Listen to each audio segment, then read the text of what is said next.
So I'm back up, y'all. Yeah, see that bus that just left? There was some kids. I'm glad I didn't record while they were sitting there. You wouldn't have seen them anyway because they were too far across the street. There was a lady that was on the. She was generous enough to yell out to the children that were sitting there, middle schoolers, to hey, it's not safe to sit on the sidewalk with your feet out with this traffic. She said it in her own words. I'm paraphrasing, but that's basically what she was telling them, to get off the sidewalk like that with their feet in the road. They sat there the whole entire time and didn't flinch until that bus came. Who knows what the conversation consisted of, but just know that they didn't move. Now, if that happened to me, I probably would have circled back around just to see if they even listened. But then again, those not our kids. What can we do?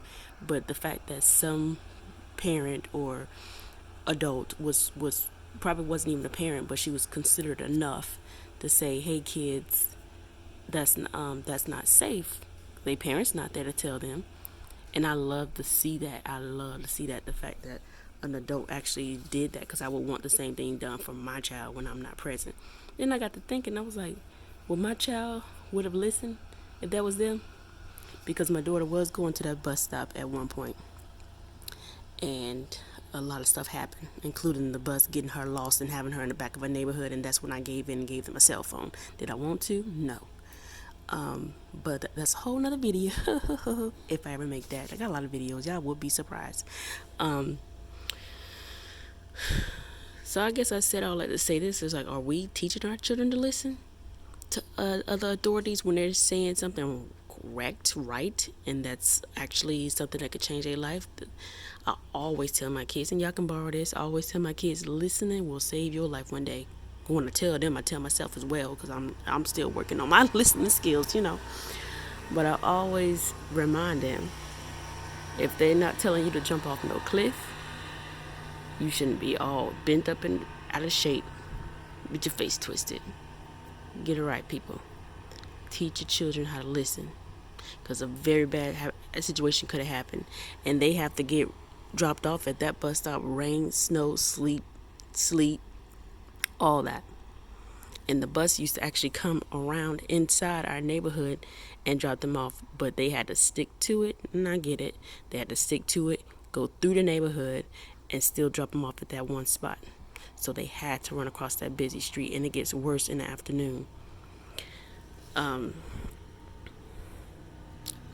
It's too dangerous out here to teach your kids to listen to an adult, an active authority figure, when they're not in your presence and they're telling them, even if they're just telling them, hey, take a moment and tie your shoe.